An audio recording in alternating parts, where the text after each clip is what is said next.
പലരും പറയാൻ ആഗ്രഹിക്കുന്നതും എന്നാൽ ആരും പറയാൻ തയ്യാറാകാത്തതുമായ ചില സത്യങ്ങളുണ്ട്. അപ്രിയ സത്യങ്ങൾ എന്നാണ് അതൊക്കെ അറിയപ്പെടുന്നത്. നമ്മുടെ രാഷ്ട്രീയ നേതാക്കളിൽ മുഖം നോക്കാതെ എന്തും വിളിച്ച് പറയുന്നവരെന്ന് അവകാശപ്പെടുന്ന നേതാക്കൾ പോലും നിശബ്ദരായിരുന്ന അവസരത്തിൽ ഒരേ ഒരു ശബ്ദം മാത്രമേ നമ്മുടെ കേരളത്തിൽ മുഴങ്ങി കേട്ടിട്ടുള്ളൂ. അത് സഖാവ് VS അച്യുതാനന്ദൻ്റെതായിരുന്നു. പതുക്കെയല്ല, ഉറക്കെ തന്നെയാണ് അദ്ദേഹം അതൊക്കെ വിളിച്ചു പറഞ്ഞത്. അഴിമതിക്കെതിരായി തുറന്ന നിരന്തരമായ പോരാട്ടം VSന്റെ മാത്രം പ്രത്യേകതയായിരുന്നു. നിയമവേദികളെ ഉപയോഗിച്ച് വർഷങ്ങളോളം നടത്തിയ സമരങ്ങൾ ഒട്ടേറെയാണ്. K. Karunakaran, R. Balakrishna Pillai, PK.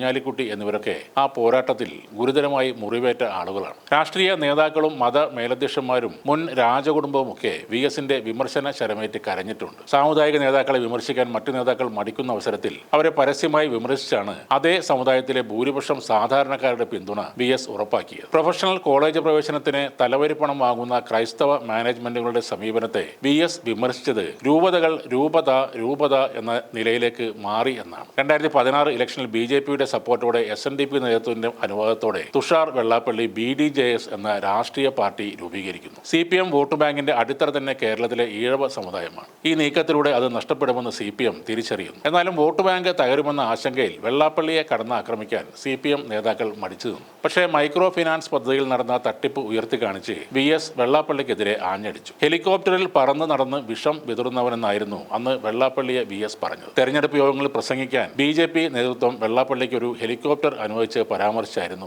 VSന്റെ പ്രയോഗം. ശ്രീനാരായണ ഗുരുവിന്റെ ആശയം പിന്തുടരുന്നവർ എങ്ങനെ സംഘപരിവാർ ആശയത്തിലേക്ക് പോകാൻ കഴിയുമെന്ന ചോദ്യമായിരുന്നു VS ഉന്നയിച്ചത്. അതോടെ CPM അനുഭാവികളായ SNDP പ്രവർത്തകർ ആശയക്കുഴപ്പത്തിലായി. BDJSലേക്ക് SNDP വോട്ടുകളുടെ കുത്തൊഴുക്ക് തടഞ്ഞതും VSന്റെ ഈ ഇടപെടലായിരുന്നു. പിന്നീട് മൈക്രോ ഫിനാൻസ് തട്ടിപ്പിൽ VSന്റെ പരാതിയിൽ അന്വേഷണം പ്രഖ്യാപിക്കാൻ തുറന്നു വന്ന സർക്കാർ തയ്യാറായതും വെള്ളാപ്പള്ളി തിരികെ CPMന് പിന്തുണ പ്രഖ്യാപിച്ച് എത്തിയതുമൊക്കെ VSന്റെ ഇടപെടലിന്റെ പരിണിത ഫലമായിരുന്നു. ഏലമലയിലെ മതികെട്ടാൻ മേഖലയിലെ സംഘടിത ഭൂമി കയ്യേറ്റം വിവാദമായപ്പോൾ 78ാമത്തെ വയസ്സിലും അദ്ദേഹം മതികെട്ടാൻ മല കയറി. VS മുന്നിൽ നിന്ന് നയിച്ച ആ സമരത്തിന് പിന്നാലെ കേരളവും മതികെട്ടാന്റെ ജനവശത്താണ് അണിനിരുന്നത്. ഒടുവിൽ 2003 മതികെട്ടാനിലെ 12.82 ചതുരശ്ര കിലോമീറ്റർ വനമേഖലയെ ദേശീയ ഉദ്യാനമായി പ്രഖ്യാപിക്കാൻ ആന്റണി സർക്കാർ നിർബന്ധിതരായി. അതേപോലെ എല്ലാ പാർട്ടികൾക്കും തിരുവനന്തപുരത്ത് ജയിക്കാൻ പഴയ തിരുവിതാംകൂർ രാജകുടുംബത്തിന്റെ പിന്തുണ വേണമെന്ന കാഴ്ചപ്പാടും പൊളിച്ചടക്കിയത് സഖാവ് VS ആയിരുന്നു. ശ്രീ പത്മനാഭസ്വാമി ക്ഷേത്രത്തിലെ B നിലവറുമായി ബന്ധപ്പെട്ട വിവാദകാലമായിരുന്നു അത്. ക്ഷേത്രത്തിലെ സ്വർണം കടത്തിക്കൊണ്ടുപോകുന്നത് തിരുവിതാംകൂർ രാജകുടുംബത്തിലെ പ്രധാനികളാണെന്ന് പേരെടുത്ത് പറഞ്ഞ് പ്രതിപക്ഷ നേതാവ് VS വാർത്താ സമ്മേളനം നടത്തി. രാജകുടുംബാംഗങ്ങൾ അമ്പലത്തിൽ നിന്ന് പായസം കൊണ്ടുപോകുന്ന പാത്രത്തിൽ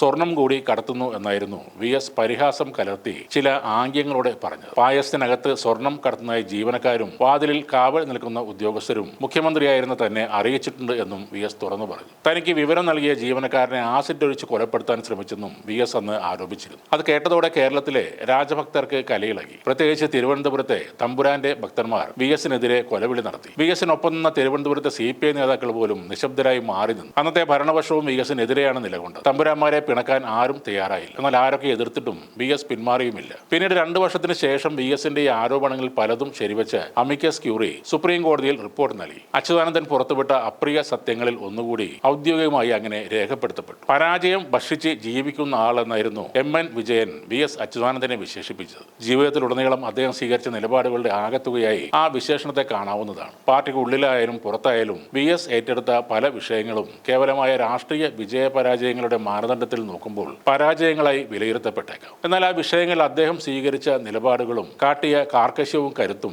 മറക്കാനാവാത്തതാണ്. പലയിടത്തും അഴിമതികളും കൊള്ളകളും നെറുകേടുകളും നടക്കുമ്പോൾ VS ഉണ്ടായിരുന്നെങ്കിൽ എന്നൊരു ചോദ്യം മലയാളികളുടെ മനസ്സിൽ ഇപ്പോഴും ഉയരുന്നുണ്ട്. ഇന്ന് അദ്ദേഹത്തിന്റെ ചരമദിനമാണ്. ചില മനുഷ്യർ ഈ ലോകം വിട്ടുപോയാലും അവർ ഉയർത്തിയ ചോദ്യങ്ങളും അവർ ഉയർത്തിപ്പിടിച്ച മൂല്യങ്ങളും അനശ്വരമായി നിലനിൽക്കും. പായസപാത്രത്തിൽ സ്വർണം കടത്തുന്നവർ ഇന്നുമുണ്ട്. എന്നാൽ അത് വിളിച്ചു പറയാൻ ആർക്കും നാവ് പൊന്തുന്നില്ല. ശബരിമലയിൽ നിന്നും കിലോ കണക്കിന് സ്വർണം നഷ്ടമായിരിക്കും. അപ്പോൾ ശ്രീ പത്മനാഭസ്വാമി ക്ഷേത്രത്തിലെ സ്വത്തുക്കളുടെ കണക്കെടുത്താൽ എന്തായിരിക്കും അവസ്ഥ എന്ന് ആലോചിച്ച് നോക്കുക. ഒരുപക്ഷെ അതിനെക്കുറിച്ചൊന്നും ഒരു അന്വേഷണവും ഇനി ഉണ്ടാകില്ല. സഖാവ് VSനെ പോലൊരു നേതാവ് നമുക്ക് ഇല്ലാത്തത് കൊണ്ട് തന്നെ പലതും ചോദ്യം ചെയ്യപ്പെടാതെ പോകും. കാലം കടന്നു പോകുമ്പോൾ പല പേരുകളും നമ്മൾ മറന്നുപോകും. എന്നാൽ ചില പേരുകൾ ഒരു സമര കാലഘട്ടത്തെ ഓർമ്മപ്പെടുത്തിക്കൊണ്ടേയിരിക്കും. അത്തരത്തിലൊരു പേരാണ് സഖാവ് VS അച്യുതാനന്ദൻ എന്നത്.